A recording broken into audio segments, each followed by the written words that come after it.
We need to keep each other safe. Hoping to focus on vaccines, the Liberals made an announcement at a restaurant owned by Syrian refugees. But again, attention wrapped on the thousands of Afghan refugees hoping to have a similar Canadian success story. We did everything we could, but of course it got even more intense, more quickly than everyone expected.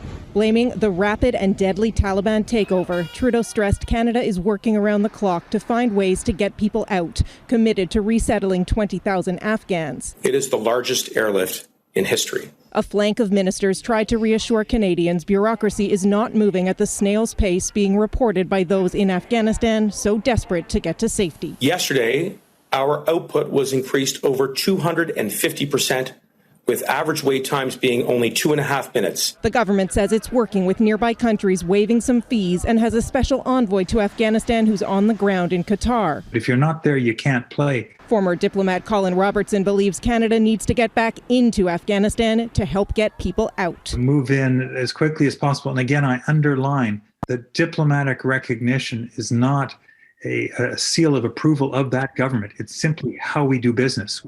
The government says regional partners are talking with the Taliban, trying to convince them to keep the airport open. The argument is being presented that it's in the advantage of the country to have an open airport because it's a landlocked country. But the August 31st deadline is just days away, and the Canadian government won't get into specifics about what's happening on the ground, even on the question of whether they'll beef up diplomatic staff in nearby regions. We asked, and Trudeau wouldn't answer.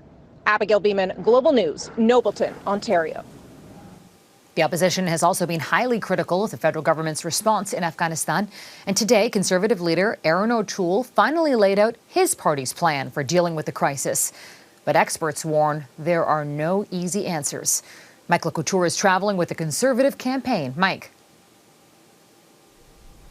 Well, Farah, for days, Erin O'Toole refused to say exactly what he'd do differently compared to Justin Trudeau to help people trying to flee Afghanistan. Then, Thursday evening, he released a studio-produced video with a three-part plan. Rededicate ourselves to work with our allies and Afghanistan's neighbors. In addition to that, O'Toole said he would work with neighboring countries like India to create safe humanitarian and refugee corridors. Also, the Conservative leader says he'd provide political and material support to Afghans resisting the Taliban. At a press conference Friday, he said support would include intelligence sharing and satellite imaging.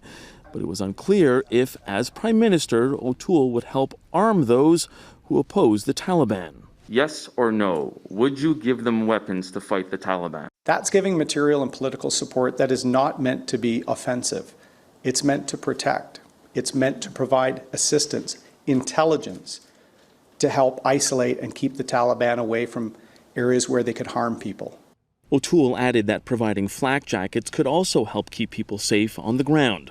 As for providing safe routes out of the country, defense analysts say that could be difficult given the current geopolitical situation of the region. You're going to need to basically make it safe for these people to leave very unsafe Afghanistan, to not just go into a worse situation or also unsafe situation somewhere else. The bottom line is like that all is much more difficult than trying to bring people from outside an airport to get inside the airport and then get on a Canadian plane. And that option's totally gone. David Perry, like most everyone else looking at this crisis, wishes more could have been done a month ago. Farah? Michael Couture, thank you, Mike.